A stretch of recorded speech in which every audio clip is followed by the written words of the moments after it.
Well, guess what happened, everybody? Week 1 got here.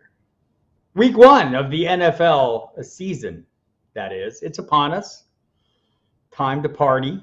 Time to get all the effort we've put in over the course of a long off season. And they call it an off season. It's not. It's the altar season. There is no off season. We all know that. We've done our study. We've drafted our teams. Those of you still drafting, get busy. Good luck. The rest of you, if you're here, lineup decisions to be made. A lot going on. We'll start chatting about some things. If you have questions, hi, Royal. I'll say, man, we drafted the other night. It was a good time in the Pros with Joe's draft. Hi, Sally. Great to see you. Great draft. Very unusual format. Our friend Eric Romoff, who you will hear every week on the Football Diehards YouTube channel with Jamie Calandro, doing wonderful things, doing some DFS work, as if you will. I think they're going to be on, 9 o'clock every Friday, I want to say. 9 p.m., yes, every Saturday, before I screw that up. I'm going to be here every day in some form. We've got some plans. We're putting it together. Going to get a little fancy on you if we possibly can. But in the meantime, I'm here to talk you through any lineup decisions you have. Good evening, Brian. Kind of look at some of the things that are going on around the league that interest me. And if they interest you, jump in with comments or whatever you want. By the way, I'm Bob Harris. FootballDiehards.com is where I live. You can find it on the internet. Spicy Stampeders are the team to beat. We'll see about that, young man. It was a great draft. Had a really great time. Eric puts on a great charitable event. Tons of things. By the way, I'm just coming off the Alice in Chains and Friends charity draft on SiriusXM Fantasy Sports Radio. Been hosting that this was the 7th year. It's a great time hanging out with those guys. Very knowledgeable. Really appreciate them letting us do that. And over the course of time, kind of become friends and a really great group of people. Jerry Can, Mike Inez from Alice in Chains, Duff McKagan from Guns N' Roses, Scott Ian from Anthrax, among others, Michael Fabiano, The Miz, just a good one. Michael Bublé, a newer addition to this whole affair, has been a blast. Very competitive. Came on my program on Sirius and sang a little Nazareth, old school band, some old school metal, to show his bona fides to get in the Alice in Chains League, and earned his way in. That Slim Jim Phantom there as well. Just a good time. Rich Eisen. Anyway, so just got done with that. So you find us at footballdiehards.com. This is week 1. That means the flash update is cranked up. If you're still drafting, don't worry. We have the August update draft guide material still available. The rankings, the season long, the draft rankings, the configurable cheat sheet. Go in and plug in all your parameters and do everything you need and pump yourself out a cheat sheet and get ready to draft. All up to date, all the latest information available. I see questions starting to come in. We'll get to those. But it's the first week of the season. Kicks off tight. We're like, I want to say about 24 hours away, actually, from the start of the season. It'll be great. The Bills and the Rams will be going at it, hammer and tong, hopefully. Some injury issues in that game, but not really major ones. Van Jefferson won't play in that game. Has been ruled out. So beyond that, it's all clear sailing, basically. Isaiah McKenzie was a bit of a question going into the proceedings, but he's cleared to go, good to go. Cam Akers and Darrell Henderson both had some soft tissue injuries they were dealing with, not on the injury report. Matthew Stafford, elbow injury, issue, problem, chronic thing he's had all offseason. Apparently not an issue. Going to be okay. So, or at least something they can manage. So great. Just making sure everyone gets in here before I start getting into the questions and things in earnest. There's some other items to kind of set the table, things you need to look for. Darren Waller, there's nobody on the Raiders injury report. No, 0 people. So Darren Waller said his hamstring's okay. It's okay. Maybe that was a hold in. He said it wasn't, but maybe it was, right? George Kittle suddenly turns up with a groin injury we had not previously heard about, previously not mentioned until today when the injury reports are required and fines are involved. James Robinson sounds like he will be available to go week 1 this week, going against the Washington Commanders. Chris Godwin practiced fully today to open the week. Michael Thomas was limited, but seems likely to go. Drake London also seems likely to go. Alan Lazard, I'm not sure. Nobody knows. Got some new starting quarterbacks, Mitchell Trubisky, Trey Lance here. Trey Lance is not a captain. They're saying he has to earn it. What do you have to do? I don't know. Why wouldn't your quarterback be your captain? Jimmy Garoppolo the captain? I don't know. That'd be horrible. Zach Wilson will not play for a month. And J.K. Dobbins, interesting points about him going on right now in that Lamar Jackson talked today. We talked mostly about the fact that he has a Friday deadline to get his contract done. We'll see if that happens. Maybe it does. Maybe it doesn't. Deadlines get things done. Maybe it's not a real deadline. Who knows? We'll see.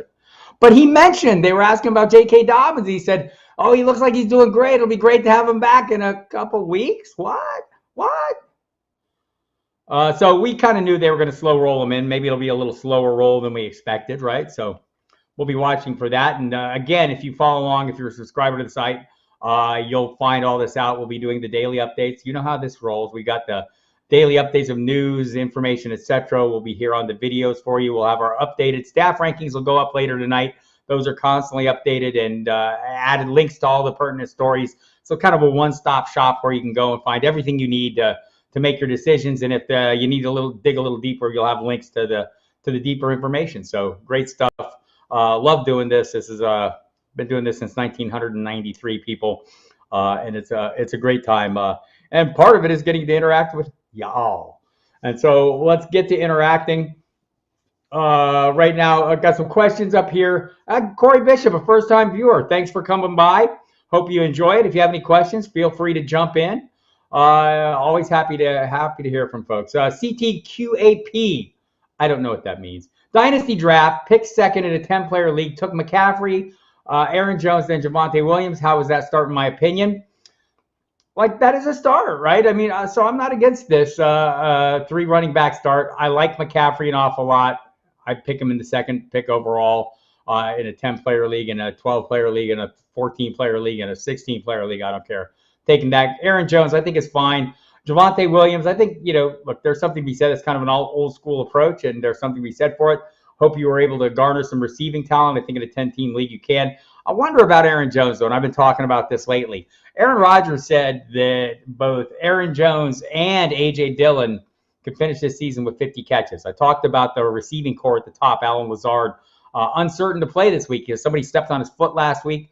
Christian Watson, the rookie, the guy they invested in, second-round pick, haven't seen much of him, right? So kind of a question mark there. Romeo Doubs has got a lot of run, a lot of hype recently, but is he the real deal or not when the games matter? Sammy Watkins, we know what he is. Randall Cobb, we know what he is. Those guys are going to be leading pieces. Maybe Robert Tonyan is back. Don't see him on the injury report, so that's great news. But look, if Aaron Rodgers thinks both Aaron Jones and A.J. Dillon can catch 50 passes, and we've been drafting A.J. Dillon in the 5th round, maybe the 6th round, maybe he's the value, right? I think he's going to get the carries. Add on 50 catches, that'd be great. We'll see how that plays out. But not against Aaron Jones, by the way, CTQAP. Stephen Pavia, or Pavia, depending on how you pronounce that. Can I advise who to flex in week 1? A PPR has Swift, Cook, Keenan, Gabe Davis, starting Eli Mitchell, or starting Eli Mitchell, Kirks, or Burks. I'm probably going to go ahead and go with Elijah Mitchell in that one. Just double check and make sure. I don't believe he's on the injury report at all. He is not. Well, maybe they didn't put in their injury report yet. Let me double check so I'm not telling tales. Yeah, they have not put out their practice report yet. So he did return to practice last week. I'll think he'll be fine. Assuming there are no injury issues, it would definitely be him. For me, that spot, I'm all in on him. He's against the Chicago Bears. I mean, I think they'll be able to play defense. They're not a great defense. The 49ers will be looking to protect Trey Lance to some degree in his first start. Keep the Wolves at bay, if you will. I think it'll be a heavy Elijah Mitchell game. I like Christian Kirk. I'd give Burks a little time to breathe before I get too excited. Flex spot for Brian Larkin, half-point PPR, Rashad Penny, Deontay Johnson, or Brandon Ayuk. I'm guessing that's Deontay Johnson, who, by the way, isn't certain to play either at the moment. Limited today. Has a shoulder injury. There was some talk that, Mike Tomlin said when he was hurt in the final preseason game, I want to say, that if it was a regular season game, he would return. He still hasn't returned. Not practicing fully yet, so that's something to watch. All that said, though, I think, I'm burying the lead here. I'm playing the hell out of Rashad Penny this week. It doesn't seem like Kenneth Walker will be available. We saw Rashad Penny finish the season on a super hot streak. I don't know that he'll be, that much better than the field. And if you forgot how much better than the field he was, I think over the last 6 games, it was 200 yards better than the field, 200 total rushing yards over any other running back during that stretch. I don't expect that role to continue, but expecting him to continue being pretty productive in this offense that's going to be run heavy, sure. I'm playing that. Chasing that volume right now, at least until Kenneth Walker gets back. James Casey wants to know, will Bills roll? I think the Bills will roll, but it's a tough matchup this week, right? And week 1, always wonky. I mean, there are people who are on, so I have this show on SiriusXM Fantasy. By the way, Wendy, I see you asked how the Allison Chains draft went for me. It went fantastic for me. I had a great time, man. Mike The Miz, great smack talker, like nobody's business. The breaks were maybe better than the show, as they often are. Super good time, though. Really enjoyed it. But I guess, will the Bills roll? I mean, Tuesday, I'm going to start hearing from people in emails, in texts, on Twitter, on the radio show. Should I drop insert of guy they drafted really early? Because it's going to be a disappointing start. There are people who are not going to get off to a great start. I think the Bills will be fine, but it's a tough matchup this week, and often the defense are ahead of the offense. I don't think that'll be the case for Buffalo. If I have concerns, it's the fact that Brian Daboll's gone, but I think Ken Dorsey, the quarterback's coach who was promoted to coordinator, is going to be fine. He has a great connection with Josh Allen. The pieces are all in place. I mean, I'm not dialing back. It's worth noting, as our friend Matt Donnelly points out, Dynasty Vipers, Matt Donnelly will remind you, Stephon Diggs has not fared well against one Jalen Ramsey over the course of time. It's a whole new season. We'll see what happens. Gabe Davis there as well. Just Dawson Knox gets a new deal. Nice backfield. Well-equipped offense with a good plan going against a very tough defense. We'll see if they roll. Over the course of the season, when the season's over, will we have said the Bills rolled? Yes, we will say that. Bold prediction.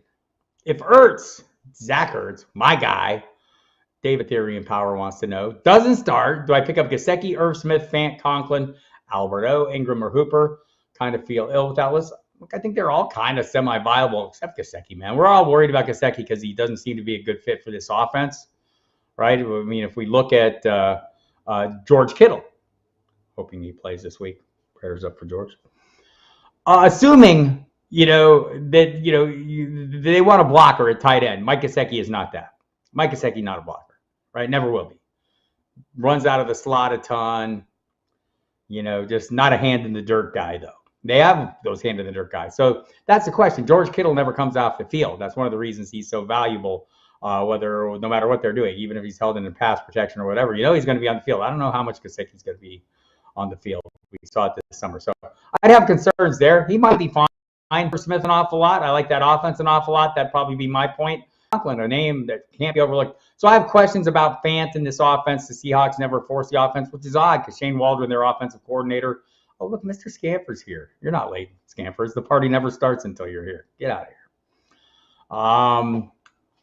So I think, Shane Waldron, the offensive coordinator, former tight ends coach, even since he's been there, they haven't got the tight end that involved. We'll see. Maybe this change of quarterback will help that. But I'm not eagerly going after Fant at the moment, nor am I going after Alberto. There seems to be a lot of confusion about how that offense is going to look and what they want at tight end.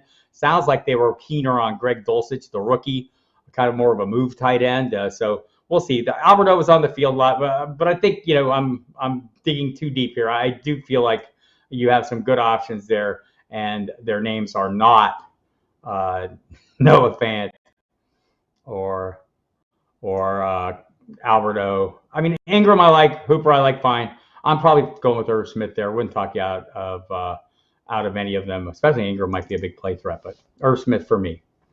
Deontay Johnson or Gabe Davis? Well, Deontay Johnson is, so maybe Gabe Davis has the favorable matchup, right? Troy Hill, the other corner, not named Jalen Ramsey in Los Angeles, not a big, huge physical guy. Gabe Davis has added 17 pounds of muscles, and apparently not between his brain, but like a legitimate 12 pounds, like not a slow you down 12 pounds, but a good 12 pounds, or 17 pounds, I want to say. 17 pounds. So put in a lot of work, a lot of glowing reviews about him. If Deontay Johnson is up and healthy, it'd be hard for me not to play him. But he's not going to be totally healthy, and we'll see if he's up. If he's on the field, I'm playing him in this game against the Bengals. Might be a bit of a shootout. Might have to throw. Mitchell Trubisky can. And Gabe Davis has a good matchup, so he's a fine fallback. You have to decide, I guess, tomorrow, right? You have to decide during the day tomorrow. I would wait and see what happens with Thursday's practice for Deontay Johnson. If he's on the field, at least even in a limited basis, I'd feel a little better about it. And if he's not on the field at all, I might pivot to Davis then. Let's see. In full PPR, would you flex Kareem Hunt or Devontae Smith? I'd probably this week go Kareem Hunt. I think he's a higher end player. Look, Devontae Smith is in a good spot. And I've talked about this a little bit today and yesterday. Mike Quick, who was a very good receiver in Philadelphia in the history of the Eagles, said this week that the tandem of A.J. Brown and Devontae Smith is the best receiving duo ever in the history of the Eagles organization. And so I think Devontae Smith has found himself in a good spot. I questioned whether he was a true alpha when they drafted him last year. He seemed a little slender, not the big physical, prototypical wide receiver one. Not A.J. Brown, right? Now A.J. Brown's there. And so I think this is a pretty good situation for Devontae Smith. That said, I'm probably playing Kareem Hunt this week going against the Carolina Panthers. I think he's going to have that role. He's been very productive. Even working in a complementary kind of situation, and maybe we'll see a little more of him. A lot of people in Cleveland telling me it's going to be we're going to see more two running back sets, so we'll see. The season is officially, so I'm going Hunt there, by the way, Steven. So not against Devontae Smith. It is pretty close in that regard. By the way, if you go to footballdiehards.com, once the staff cheat sheet is up and running overnight, I'll put that up at about 1 a.m. Eastern time. That's late, but that's when it goes up. You'll see that we also have a full range of flex. So all the positions combined into one to kind of give you an idea of where we stand on those in general. Hello, Joe Hebert, or A-Bear. The season is officially underway when you're giving us injury designations for week 1. It is true. MJK2288, Javonte Williams or ETN, PPR, I'm probably going Javonte Williams in this one. Look, we don't know what James Robinson's going to be this week. I don't think he'll be James Robinson. Might be a little bit of a fly in the ointment, though. The way Doug Peterson talked about it this morning is that how he feels in the game will determine, Robinson, will determine how much he plays. Well, hell, the fact that he's in the game at all, week 1, coming off torn Achilles. Look, we've seen other guys come off torn Achilles. Not many of them. Saw one last year. Cam Akers come off really fast, like in less than 6 months. And he wasn't especially explosive and didn't have it all, it wasn't all on point, right? And Marlon Mack also coming off his Achilles, has he been up to speed yet? The Texans didn't seem to think so. So I don't know. I'm going with Javonte Williams. I think ETN will be fine this week. I think the workload will be there, just like Javonte better. Probably drafted him ahead of, or likely drafted him ahead of ETN, and I'd play that this week. And it's against Seattle. That's a pretty fair assessment.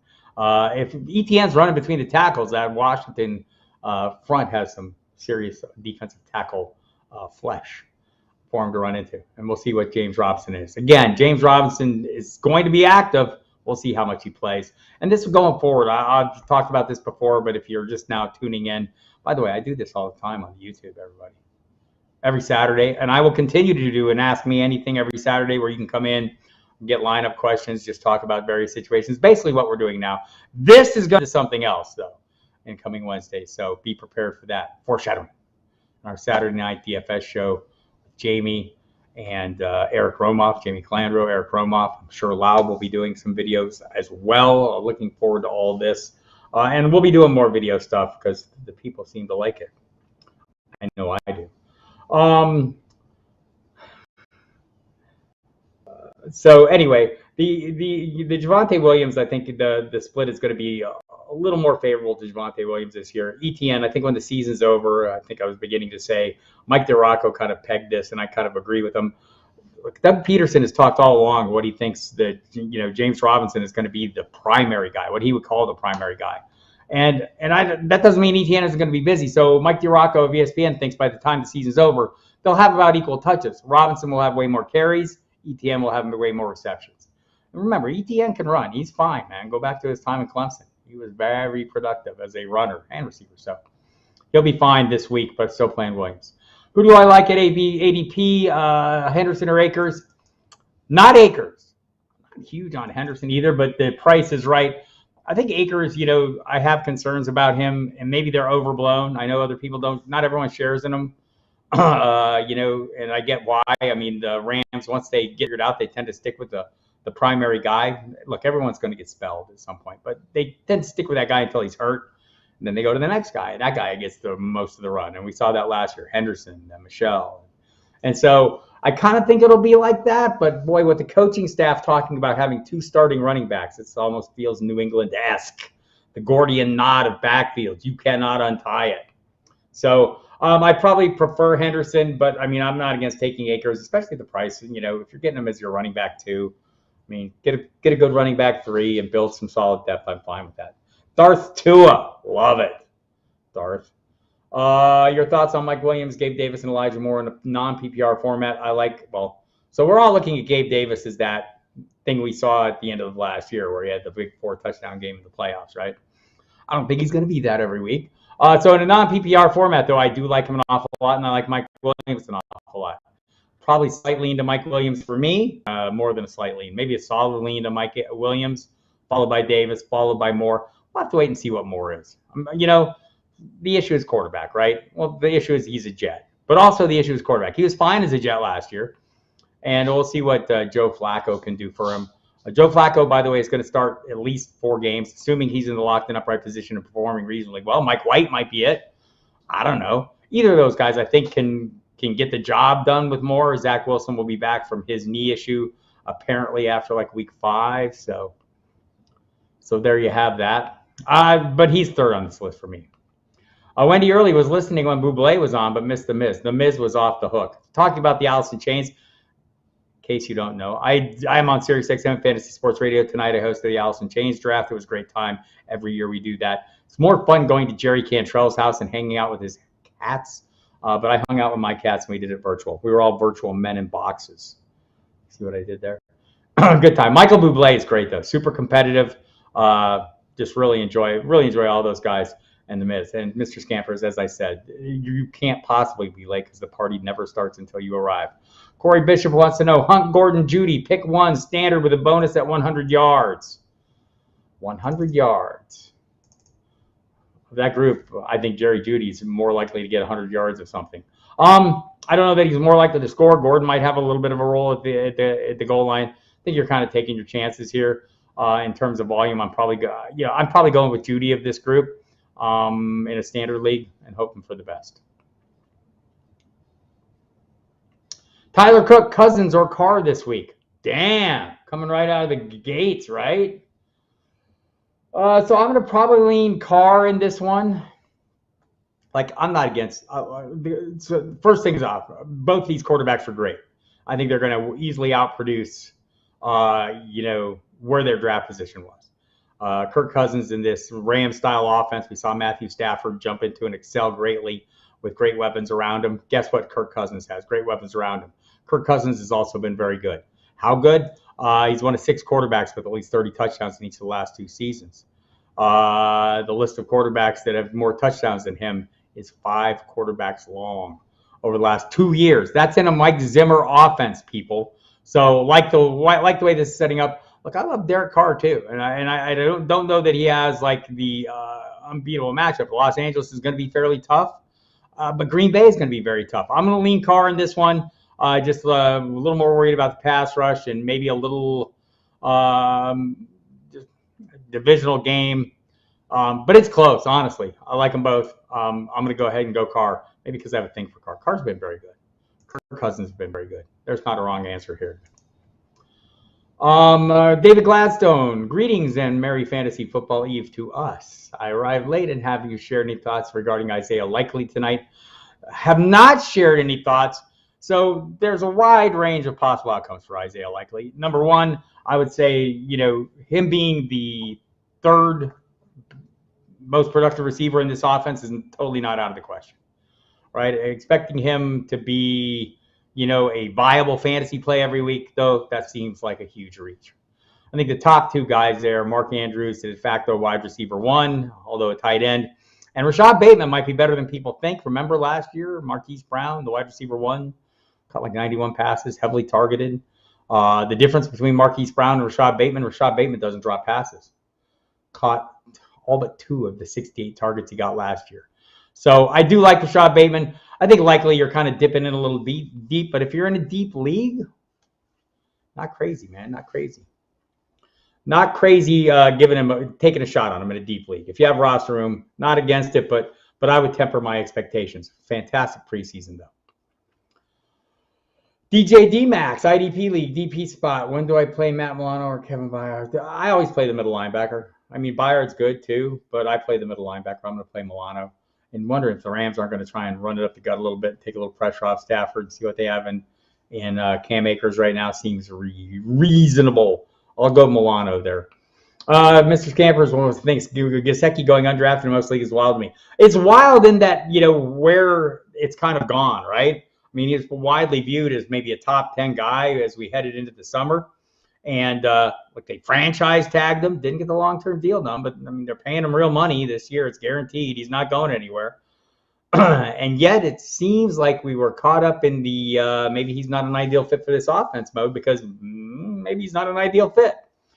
Talked about it earlier, man. He's not a great blocker. They have other guys who block reasonably well. Maybe on the field more than we'd like them to if we're investing in Gesicki.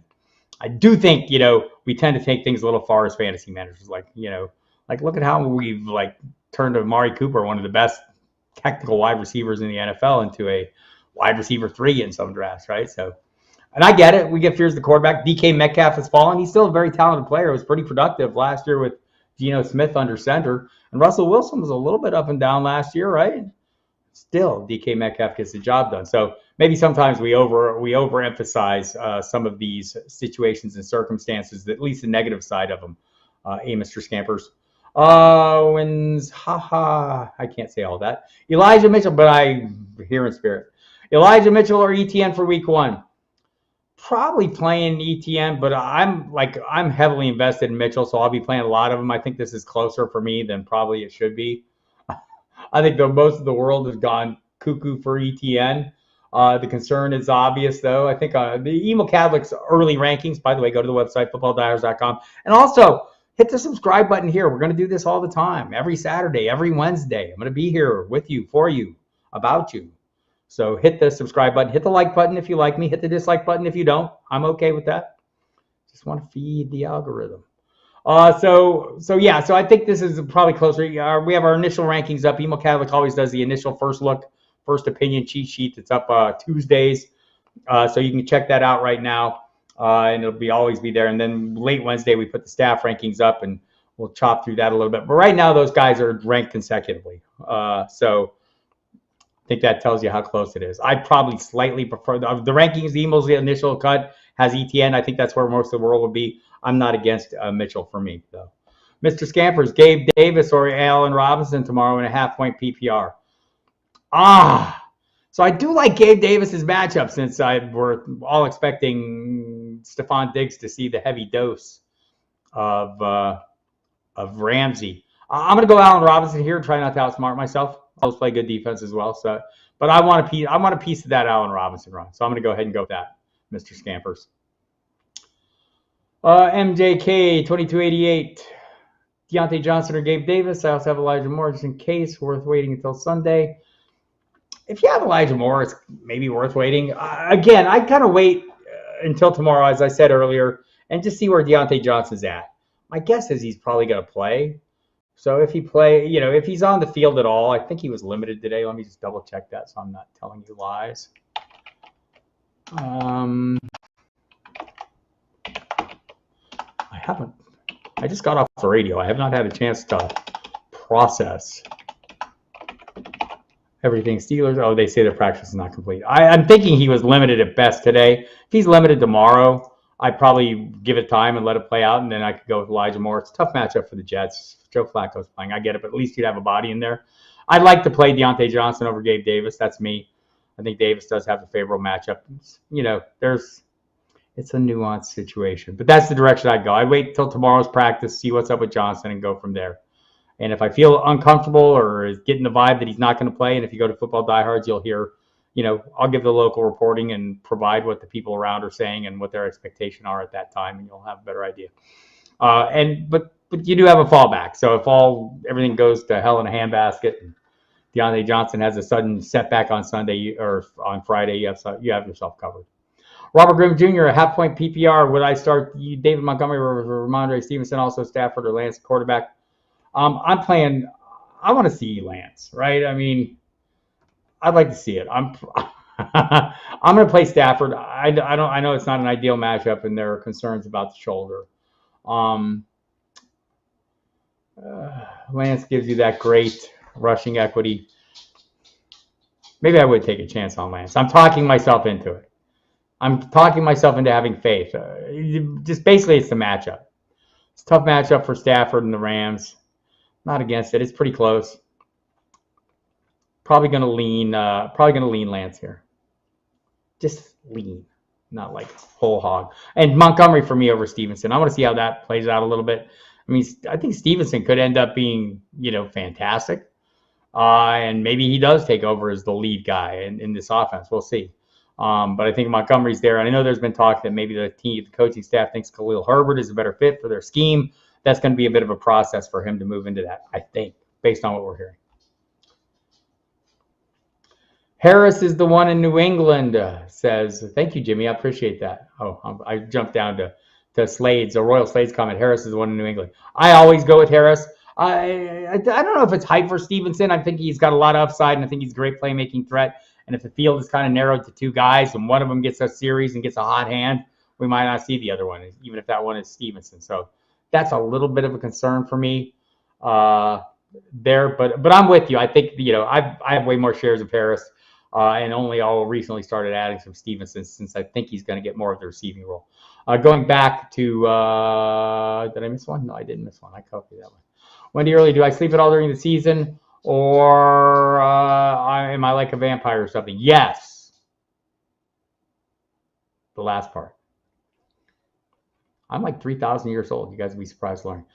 Tua or T-Law, I'm probably going Tua this week. I'm going to see what Emil says in his rankings. He likes Lawrence slightly better. Has them both 19 and 21. Washington defense versus the New England defense. Maybe Bill Belichick will have a little something for him, right? I know Tyreek Hill said Mike McDaniels will have a little something for the Patriots. Entirely possible. I think both quarterbacks have a nice upside. I'm sure you waited late to draft them, and you should feel pretty good about that. I'll go ahead and give you a little unanimity and go with Emil's pick and say Lawrence for right now, and talk to me again on Saturday when I'm back for the Ask Me Anything after I've worked through it all. So I should say every week is a bit of a process, right? So I spend the early portion of the week. I do team notes, which you find on the site right now. So it's a big, massive tome just to kind of help you set the tone and know where everything is. If you're reading that thing and you're reading the whole thing, you're out of your mind. But you can kind of scroll through it and look for your players' names are bolded so you can kind of find out the things you need to know. If you want to read the whole thing, go ahead. It's just a lot. Devontae Parker. And so the process is I'm working on that, and then I start looking more closely at my rankings starting tonight. So I'll have a better idea of rankings of my own process, but I'll go with what Emil says right now because I think he puts a little more effort into it earlier in the week than I do. And when I say I think, he absolutely does. Devontae Parker, E. Perkin wants to know, E.A. Perkin. Devontae Parker, George Pickens, or Garrett Wilson at PPR. I'm probably playing Devontae Parker. Been a lot of talk about the various receivers in New England who have shown up. Seems like Parker has been kind of a good connection with Mac Jones. I have concerns about this offense. The Miami defense is pretty good. Pickens, I think, is going to be phenomenal. Is it going to be this week? Is it going to be a bit of a process? Maybe this is one where you wait and see. Is there going to be no Deontay Johnson? Garrett Wilson, I'm dialed back on right now, especially with the quarterback issues. But he kind of been working behind the top three of Elijah Moore, Corey Davis, and even Braxton Berrios. So I want to see a little more from Garrett Wilson. I don't think that's where he's going to finish, right? Just like I don't think Sky Moore is going to finish outside the top four receivers in KC. I just think that's how it starts. Dark Den Dan needs some help. Marquise Brown versus KC or Allen Robinson versus Buffalo. Probably give Marquise Brown a shot in this, what I think will be a bit of a shootout game. in a half-point PPR. And by the way, if you ask the questions like that and put in the opponent, it's very helpful for me. I mean, I know who they're playing, but I'm trying to go fast and answer as many questions as I can. So it's possible. It's entirely possible. I'll have to think extra. This makes me think less, and that's a good thing. Jake SF, 12 team, HP PPR dynasty with contact. So it's not a rookie only draft, $300 original budget. Half-point PPR. I gotcha. So it's not with contracts, I'm guessing. So it's not a rookie only draft, $300 original budget. I need running backs. I have Chubb. How much would I spend on Breece Hall? $300 budget. How much did you spend on Chubb? That might tell me, you know, some level less than Chubb. I guess I don't play in a lot of 300 original budget, usually 200. But I mean, I think, you know, trying to think of the auctions I've been in this year. It was a pretty mid-rangey price, right? So definitely not high end. I want to say, you know, the $20 to $30 range was where it was at. So maybe advance that a little bit since you have a $300 budget and I'm talking 200. So add maybe 10% onto that. And, you know, go into the 30s. I wouldn't go overboard though. Godwin, Bateman, or Hunt, second flex. Godwin practiced fully today. If he's up and running and good to go, and you know we got two of the most explosive. This is the first time I think in NFL history that the top two scoring offenses, the top two most productive offenses in the NFL, have played each other in a season opener. So if Godwin looks like he's good to go, by golly, I'm playing Godwin in this one. And Bateman would be my next choice. Hunt. I mean, I'm not against Hunt, and he's always been productive. I just, you know, you worry about the split, and the things seem like they could go various ways. I mean, there's no set finish to that. You know, no set rhyme or reason to Kareem Hunt. You know, you look at the end of the game, wow, he's been way more productive than I thought he should be. I don't know if we'll be saying that about Godwin or Bateman. We'll be saying, wow, they were as productive as I expected. Corey Bishop, thanks. Appreciate you coming by. Appreciate everyone coming by. Again, we're going to do this every Wednesday. I do it every Saturday. You can call in on the radio shows. If you're not aware of the new schedule now, we're on SiriusXM Fantasy Sports Radio, Mike Dempsey and myself, Monday, Thursday from 10 p.m. until 1 a.m. Long nights during games and not. So hit us up then. Friday nights, 10 to midnight. Saturday nights, we're on NFL radio, channel 88, one dial up, one click up the dial, but it's also a simulcast on the fantasy channel. So 8 to 11 Eastern time. Sunday, you'll find me and Jeff Mans on the SiriusXM pregame show from 11 to 1 p.m. We'll get you set with everything you need to know. Meanwhile, the site will have all kinds of good stuff, including my Saturday injury report video. Tried to give you like a quick short look, ready to catch up, just a quick 10-minute catch-up piece in case you're not paying attention all week. Some of us have lives. I'm not one of us. I'm not one of those, but some of you have lives. Or am I going to do a DFS? I'm not going to do a DFS show. That's Emil and John. Emil, you can chime in on me. I'm not sure what the schedule is with that, but I do know we have Jamie and Eric Saturday nights at 9 p.m. Doing a DFS lineup show for everybody. So I won't be doing that, but I will write some DFS stuff on the site, my usual 3 and out. Tons of DFS content between.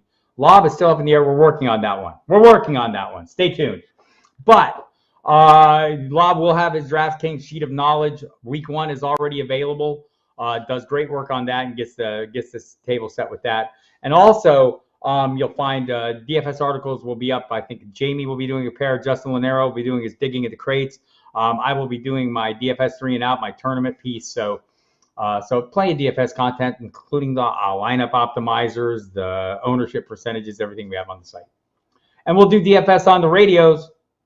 By golly, Jamie Calandra will be joining us on the NFL channel every Saturday night for a bit. So be plenty of that. Thoughts on Russell Wilson all season, says Corey Bishop. They're going to let Russ cook a little bit more. You know, I think it's easy to forget. One of the reasons why they didn't always let Russ cook, Pete Carroll, a little conservative, likes to run the ball, likes to play defense, doesn't like the turnovers. Oh, there were turnovers when they let Russ cook sometimes. So, like, this wasn't like a totally one-sided thing where Russ was just being totally disrespected. Didn't have a great offensive line, needed some help. He's in a better situation, right? Not necessarily a better, receiving core, although a really good receiving core. And maybe Maybe it ends up being better, maybe deeper with KJ Hamler. Would have been for sure with Tim Patrick before he tore his ACL. We'll see what the tight ends look like. Melvin Gordon, a lot of his money is tied to receiving incentives. So, he'll add to that mix as well. So, and I kind of like Hamler as a sneaky play, KJ Hamler. So, we'll see. Thank you, Mr. Scampers. I feel great for 3,000, especially since I never sleep.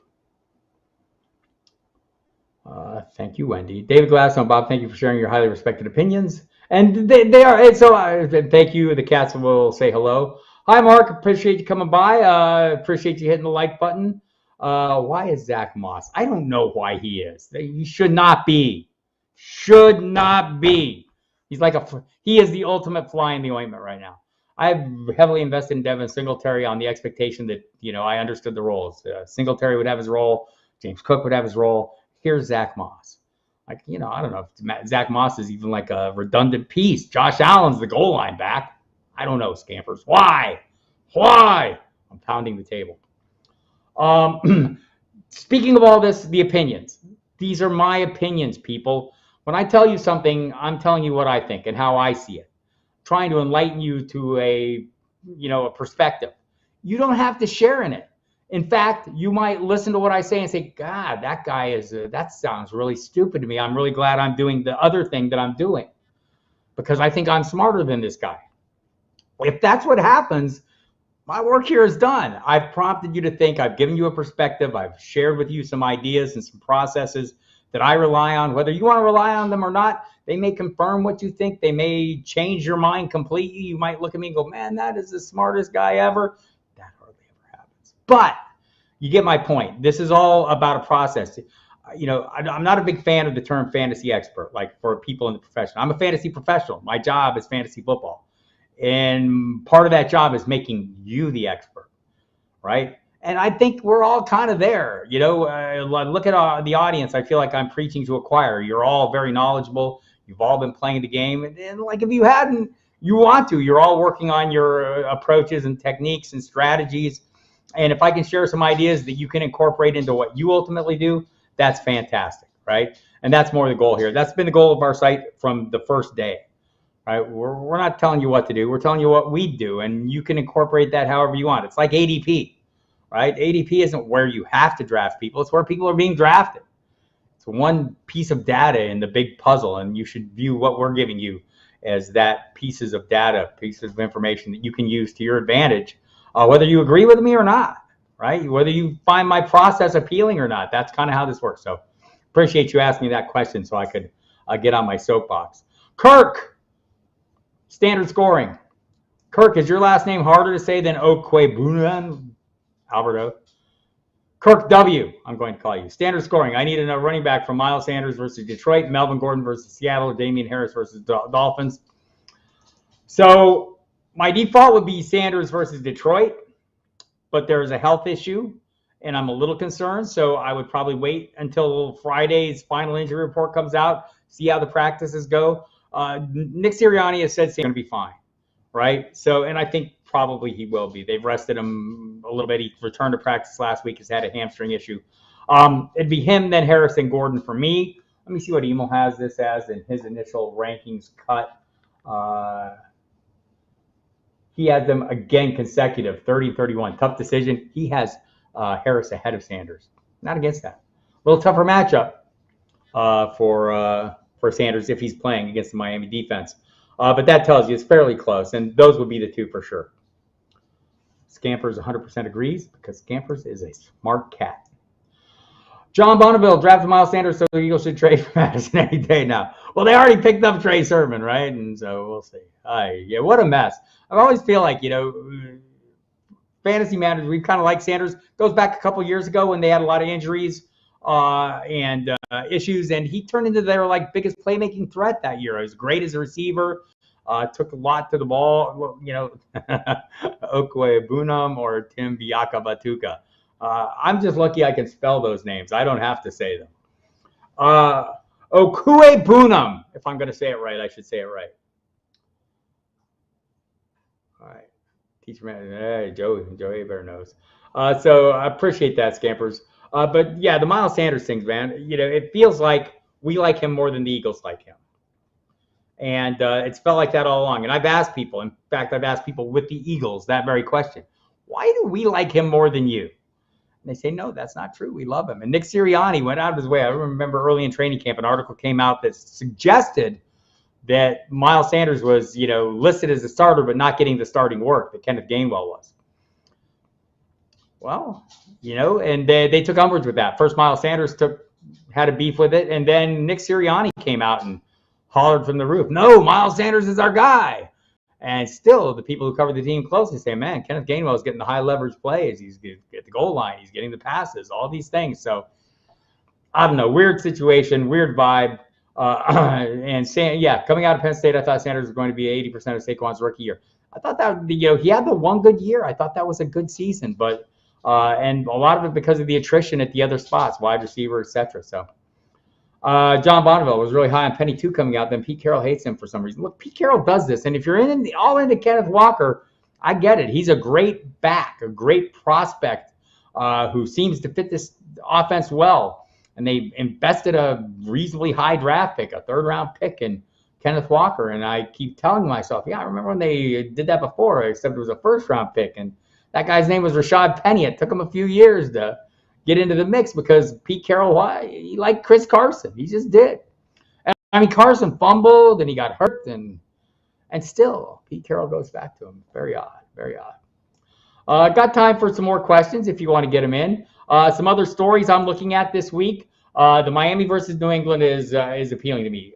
What will the offenses look like here after a vastly different August? We saw a lot of optimism or a lot of encouraging signs from Miami and Mike McDaniel and that offense there, and Tua when he got a chance to play, and Tyreek Hill, and got some good pieces in Miami. And New England, we've got Matt Patricia, a renowned defensive mind and failed head coach, and Joe Judge, a renowned special teams assistant and failed head coach, running the offense with Bill Belichick probably, guiding behind the scenes. A great defensive mastermind, probably a pretty good coach, but there are some questions there, right? I mean, I find myself wondering what the hell's going on in New England. And the Packers versus Chiefs, I think, or the Packers and Chiefs, I think, are great offenses to look like. What should we expect with the changes to both teams' receiving cores? Going to be interesting to see there. Broncos and Seahawks, the big revenge game, a lot to be interested in there. The Broncos running backs, the Broncos wide receivers, the Seattle quarterback, wide receivers, Rashad Penny. A lot going on. Got a couple more questions. Do I play DFS? If so, what is the process to make a player pool?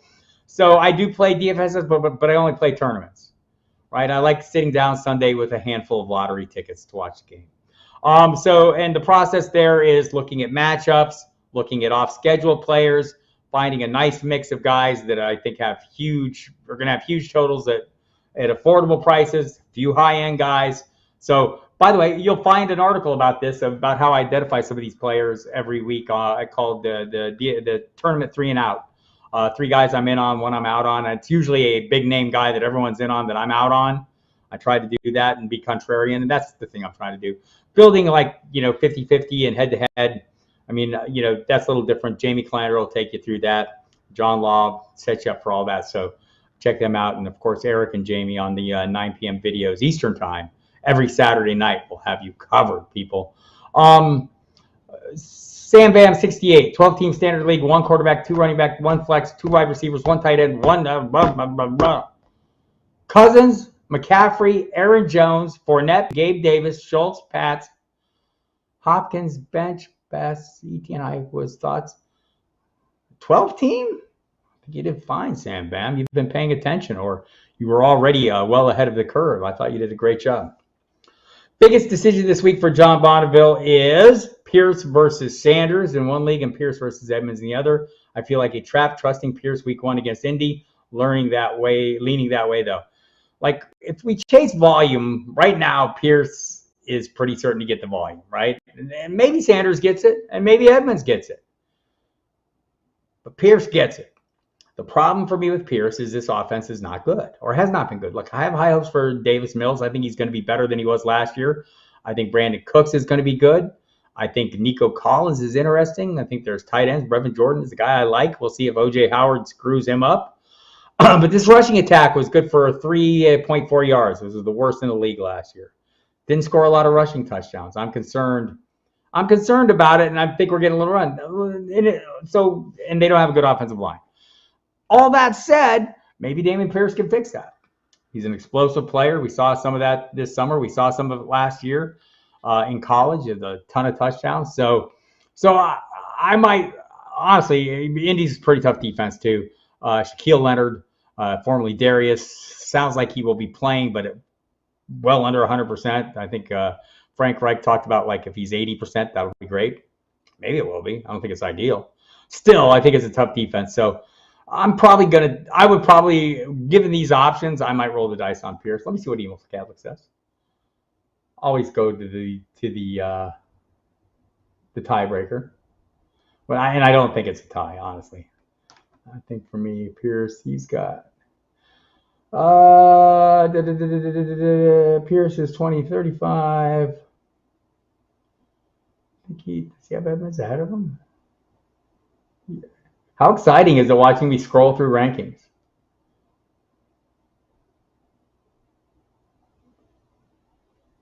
I know he has Sanders, and he doesn't like him that much. Pierce slightly ahead. Yeah, I'm gonna say Pierce in this one. Kirk W. Why is Rodgers not rated so high this year? Devontae leaving a huge hit to his production this year. Yes, but also maybe he should be rated higher. I've talked to people who have made this argument. John Paulson from 444 will tell you he should be well inside the top 10, that he's succeeded in the past without Devontae Adams, and he has. I think we'd all feel better if we knew what this receiving core was going to look like, but guys will probably emerge, and he'll find trusted weapons. I mean, that's why I'm kind of in on Allen Lazard. I hope he plays this week, but if he can't, I hope he plays soon. Because I think he has at least some trust, or has earned some trust. Or Robert Tonyan has some trust too. Sammy Watkins seems to be a guy that Rodgers likes. Randall Cobb, obviously a guy that he has a lot of history with. So, this team is going to be good, right? I mean, they're 13-3 every year with Matt LaFleur as the head coach. He's a good offensive mind, a good play caller. So, I think we might be overplaying the Aaron Rodgers not being as good as we'd like Aaron Rodgers to be thing. That said, you could draft him later, and you could have another quarterback that you think has some upside, or you think is the trendier pick, and have Aaron Rodgers standing by. Our favorite Rodgers quote is that his down years are career years for other guys. He is not wrong, John Bonneville. Robert Woods or Deontay Johnson for the Steelers. Deontay if he's playing. Robert Woods if I don't feel like Deontay is, and they both have Sunday games, so you'll be able to do that. I want to say they're both early games. Let me just double check that to make sure I can. I'm not lying to you because I hate lying to people. Tennessee's late afternoon kickoff, so you'd have the fallback. Pittsburgh's playing an early kickoff, so you could actually just wait and see if Deontay Johnson's up and running and get the latest reporting on him and see where you feel like he's at. And if not, pivot to Woods. That'd be a fine move if you're so desiring to do that. Is Damian Williams really the back of Atlanta? He might be the initial or early down guy, the between the tackles guy. I mean, Damian Williams has been good. Should have been a Super Bowl MVP under his to his credit, people would argue. But I think right now he's ahead of Tyler Algier, so I think he is the second guy on the depth chart, and so I'm probably going to play it like that. I don't trust it over the course of time, though. I think at some point we'll see Tyler Algier. How long does it take to write the team notes? Longer than I'd like. It's a multi-day process because I'm out collecting the information. And if you've read these, I'm putting together multiple reports from as many different people as I can to try to give you the broadest perspective possible. So, connecting it all together and putting in my thoughts and kind of melding it into a way. Look, we all sit here and we do this. You can build a narrative based on information out there that's available. And I have views on things, and I tend to build my narratives in those views. Remember that about reporters. Peter King once said, someone asked him, do you have a favorite team? He says, no. Or they said, do you root for teams? He says, no, I root for my stories. And you'll find that reporters around do that. They all have a narrative, right? And they'll like a guy maybe more than they should or less than they should. And maybe they'll continue to push that narrative a little bit. And, I think the one thing I'm quick to do is get off my narratives and change.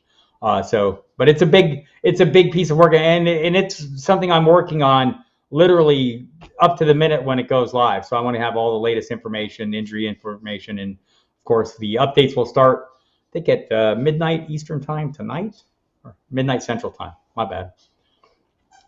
So we'll start building and adding on that. And I think by the end of the time, if you have a player and you're using the Flash update, you can find like a chain of information going all the way back to early in the week, and you can kind of build some context. I think that's kind of one of the goals, is to provide as much context as possible for every situation. So you're not sitting there looking at one data point and saying, oh, I'm deciding based on this. No, I'm deciding based on this. It's a difference. Think of Damian Williams as Mike Davis hard pass. It's not a bad thought. Watkins always balls out in week 1. Yes, he does. Week 1, and then he will disappear. He might have a couple weeks. Kirk W., what do you think of Allen Robinson? We'll do this week. I hate A.J. Brown as my flex. Chase and Adams are top 2 wide receivers. I'd probably play A.J. Brown over Allen Robinson. Oh, you have? You don't hate? I just called you a hater, Kirk, and you're not, clearly. Hope Mr. Scampers takes me to task for that. Your hands must hurt from typing all that. Now I got like the wavy keyboard. Works good. Will Dallas's offense go this year? Nicole Roth wants to know. So there are some issues there, right? So I think it'll be fine. It's one of the best offenses in football last year. I hear you, Kirk W. Sorry, I suggested you're a hater. So the Dallas offense, I think, obviously maybe a little bit of a slow start because the receiving core isn't all intact, but maybe some guys rise up. Maybe Noah Brown turns into a thing. Jalen Tolbert, the rookie, turns into a thing. Tony Pollard plays a greater role. Dalton Schultz continues his role from last year. CeeDee Lamb, I think we all believe, is going to be phenomenal. Dak Prescott, healthy, working not with an injury for the first time in a while, right? I think going back a few years. So, and it's had a series of minor things since the big ankle injury. Ezekiel Elliott, healthy this year. Remember, he finished in the top 10 in fantasy running backs last year, playing with a partially torn PCL. That can't be easy. So there's a lot to like here. Though the thing that worries me is the Michael Gallup injury. He practiced today. Not ready to play yet, but he's going to be there. I think before long, right? They didn't open him up on PUP or anything. I think he'll be there. Gallup and Godwin. Godwin, full participant, is kind of crazy. Took the brace off. He said Tuesday that he wasn't sure, if he'd be ready. It seems like they're pretty sure. So anyway, getting back to that, Tyron Smith is a concern, right? If you look at the numbers, the yards per carry, I think drop a yard. The pressures increased notably. The sacks increased notably in the games since Tyron Smith came on, the left tackle who was injured, hurt his hamstring late last month. And so that's a concern. They signed Jason Peters, the 40-year-old nomadic offensive tackle. Hi, Andrea. To come in, and he's on the practice squad till he works way up to speed. He's 40. Like, I'm 3,000. He's almost as old as me. So, that's a concern. I still think this is going to be a very good offense. I mean, that's a long, circuitous route to saying, I think they'll be good, but there are concerns. So hopefully Kellen Moore can figure things out and go with that. Mr. Scampers shall not be taking me to task. Damn it.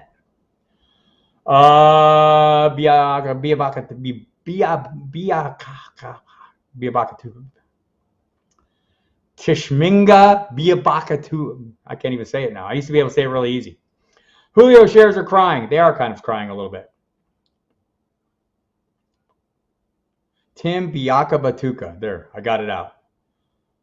Thank you, Robert. I appreciate that kind words, and always appreciate Andrea showing up.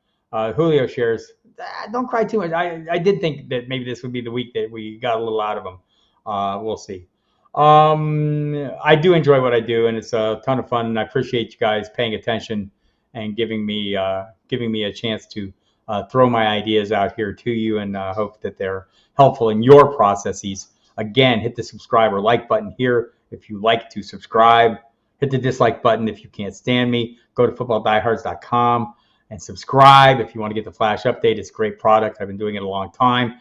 Happy to have a platform there from Emil Kadlik. We've been working together for 30 years nearly, so got that going for us. And so check it out. Use the promo code Diehards if you make a purchase, so you get 15% discount. You're welcome.